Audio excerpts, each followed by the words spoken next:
Teutschenthal first hosted a 250cc Grand Prix back in 1996 when it was won by Suzuki's Marnik Bervolz. Who would bet against a hat-trick for Suzuki happening right here? The winner of the first two rounds, Michael PICHON. The man lying second to him in the championship, number 7, Frederick Bolle. PICHON is definitely the man in form. Once again, Frederick Bolle, brave to the last, lines up alongside the fastest man on the track, because he wants to be that fella. Heads down, gate drops, and they're off for the European Grand Prix, the third round of the 2002 World 250 Motocross Championships. Oh, and it's bedlam in the first turn, and the first man to go down looked like Michael PICHON. Carl Nunn, number 13, is trying to get over the top of PICHON, and PICHON angrily pushes the Husqvarna over as Carl Nunn tries to ride off. So absolute bedlam, and Frederick Bolle, unluckily one of the men taken down as well, and that's a penalty you pay for starting alongside PICHON when he makes a mistake like that. PICHON goes hard into the first turn, loses the front end as they go over that bump and drop into that turn, and the first man he takes out is the man right outside him, number 7, Frederick Bolle. And Carl Nunn is the other big sufferer there. Look at the state of play here. That's really very, very nasty. It's a relief that no one is particularly damaged in that mess. And Mathieu Laloz, number 70, the Frenchman, was one of the fellas taken down by the mistake that Michael PICHON made. So now we know PICHON can make mistakes. It hasn't happened yet this year. It has happened now. And now a rather fetching black outfit for James Dobb, the reigning 125 champion. He's in the lead, ahead of number 5, Pit Byra, and number 67, Kenneth GUNDERSON on the Motor X Kawasaki. And behind GUNDERSON, the battle is on. Paul Cooper's in there, Josh Coppins is in there. But Dobb said that once he started winning on a 250, he would keep winning on a 250. Could this be the day that he begins? James Dobb leads. He likes these sort of conditions, tacky, plenty of grip. The weather's been pretty damp here in Germany over the weekend. I'm not going to say entirely English conditions, but some people might unkindly refer to them as being. This is Michael PICHON. He's right at the back of the pack with a huge amount of work to do. For once, we're going to see that world champion really earning his spurs. He's got to come right from the back of the field, and just ahead of him, his first target is a mud-caked Frederick Bolle, the man he wiped out in the first turn. Damien Daniel, number 44, is the first man they come up on. I don't think the Belgian will be there in front of them for very long. Dobb leads. GUNDERSON is through into second place ahead of Pit Byra, Jussi Veivalainen, Josh Coppins and Paul Cooper, 4th, 5th and 6th. Gordon Crockard, a decent start at last, ahead of Johnny Aubert and Andrew McFarlane. Mark Eastwood in 12th place. He did so well in Spain that they invited him to come and compete in Germany as well. Jason Higgs in 16th place. Justin Morris, his teammate, back in 22nd. The almost white blonde-haired Kenneth GUNDERSON from Oslo in Norway, who moved from the 125cc class with Jamie Dobb, of course, at the end of 2001. Looking potentially dangerous here in this race, and already Michael PICHON, number 1, has got the better of Fred Bolle, number 7, in their race through the pack. PICHON gobbling up places during the early laps, but of course, the nearer you get to the front, the harder it becomes to make ground on the riders immediately in front of you. And the next one in front of him, of course, is the former 3-time 125 world champion, Kiko Chiodi. Not having quite the same amount of fun as he had when he finished second at Belpig. Number 73, Chiodi, number 1, PICHON. Oh, PICHON all over the place, making use of that ability to find the lines as Kenneth GUNDERSON gets right onto the tail of James Dobb at the front. So I thought that Dobb might just like these conditions enough to pull away. But that gritty young Norwegian is right with him. Kenneth GUNDERSON, number 67. Just 20 years old against the 30-year-old Derbyshire veteran James Dobb.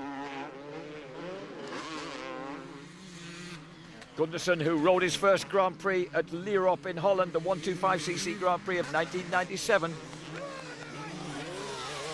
So already into his 6th season on Grand Prix. And Frederick Bolle in trouble. Bolle is in trouble. He's never especially liked the mud. Somehow he's got away with it in recent years. But finally it looks like it's beginning to catch him out, and he lost the front end all on his own as he went up onto that slight camber into the left-hander. Up the hill, the front end went light and Bolle went down. So once again, the former double world champion with a lot of work to do on his Rinaldi Yamaha. Unlucky in the first turn though. He may have had the whole shot if he hadn't got wiped out by Mikael Pichon. Look at this, the battle for the lead. At last it's really happening. Without Pichon at the front, Gunderson's brave enough to go for it. Dobb just rides him straight to the outside, and Kenneth had nowhere to go but oblivion then, so he had to back off. But Gunderson's a brave boy, full of youthful impetuosity. He's going to get round that KTM somehow, and he does it the long way round brilliantly. And that Jan de Groot-tuned Kawasaki has all the speed it needs to get away round the outside and take the lead. So Kenneth Gunderson is in the lead for the first time in a 250cc Grand Prix. Can the boy from Oslo hold on to it as we see Colin Geek Dugmore in trouble with the Millennium KTM? Meanwhile, Dobb attacks side by side with Kenneth Gunderson. Grand Prix motocross at its best. Oh, and Dobb with a wicked block pass on Kenneth Gunderson. Absolutely stopped the Kawasaki dead in its tracks and retakes the advantage. This is Mikael Pichon. We usually see him riding as if he owns the track, but in that case it was James Dobb doing the very same thing.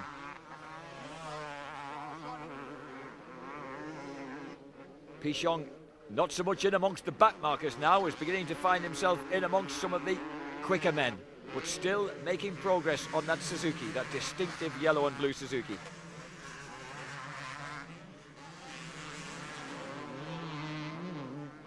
And we've got another faller. It may be Damien Deneel who's gone down. Looked like it might have been the bulky little Belgian.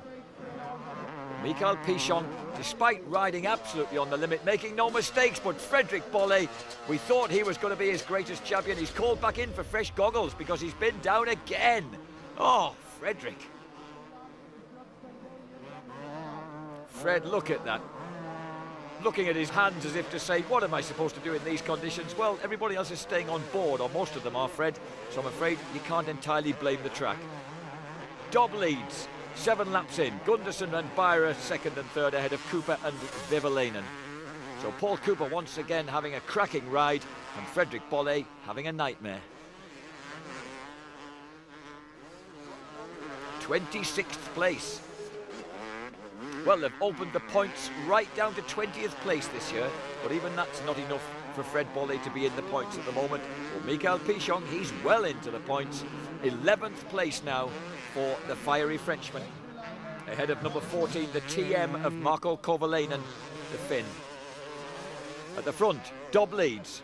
Gunderson is second, and Pit Beira is looming in third place. Another man who can get very, very ragged in these conditions. But it's not slowing him down at the moment. And look at his speed on the last lap. A couple of tenths slower than this man, Kenneth Gunderson, but he's still right there challenging the Kawasaki. Can Gunderson respond?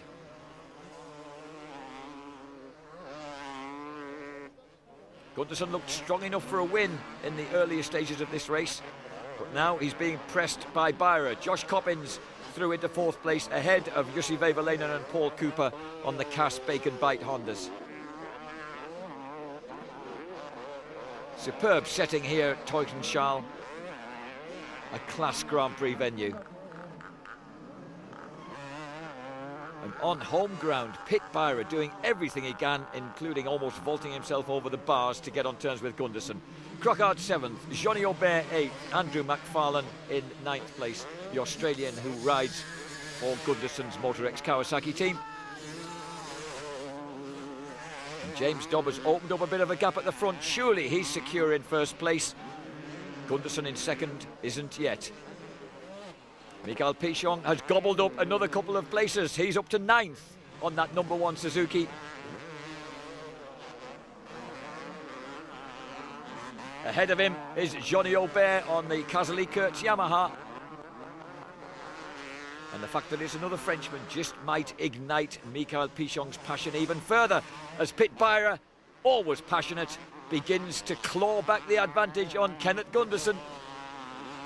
And he's really beginning to press hard now, the German who is always so popular in his native land. Into the last lap, James Dobb leads, 18 laps completed. He's got a 1.5 second advantage over Gunderson, who has once again opened out the advantage over Coppins and Pit Byra. A big mistake from Pit Byra has pushed him back down to 4th place. He's still clear of Paul Cooper, who's got the better of Jussi Vehviläinen as James Dobb goes down. The race leader has crashed. Kenneth Gunderson takes over the lead and Dobb can't get the bike back up. His team can't believe it. He's back down to 4th place now. Can he get going in time to hang on to that? James Dobb looked as if he had his first Grand Prix win of 2002 in the bag when he lost the front end. As simple as that. And with Kenneth Gunderson pounding out the laps just a second and a half behind him, the Norwegian takes over the lead and a surprise victory, the first 250cc Grand Prix victory of his career. The goggleless Kenneth Gunderson will take the win for Motorex Kawasaki. A win he fought very, very hard for, but looked as if he had lost. And James Dobb, he'd fought hard for that win. He's still ahead of the Cass Honda duo of Jussi Vehviläinen and Paul Cooper. They've been going at it hammer and tongs for the last few laps, but Dobb has managed to remount ahead of them. And Dobb looks as if he's going to hang on to 4th place, but where he really wanted to be was there, taking the win. A surprise, Kenneth Gunderson almost rides into the flagman. He's so astonished to take the win. And 2nd place goes to the New Zealander Josh Coppins. 3rd goes to number 5 Pit Byra on the rostrum, to a resounding round of applause from the German fans. And 8th place for Michael Pichon, who caught Kazali-Kurtz's Johnny Aubert on the last lap and salvaged a good hatful of points. Gunderson, Coppins, Byra, who'd have bet on that? Dobb, Vehviläinen, Cooper, Gordon Crockard 7th, Michael Pichon a remarkable 8th from the back. And that puts Gunderson up into 2nd place in the championship, 2 points ahead of Josh Coppins, 4 points ahead of Pit Byra, and Fredrik Bolle suddenly has a battle on his hands. Kenneth Gunderson became the first Norwegian as an 18-year-old to win a moto at a Grand Prix at Foxhill in 1999, takes his first 250 Grand Prix victory.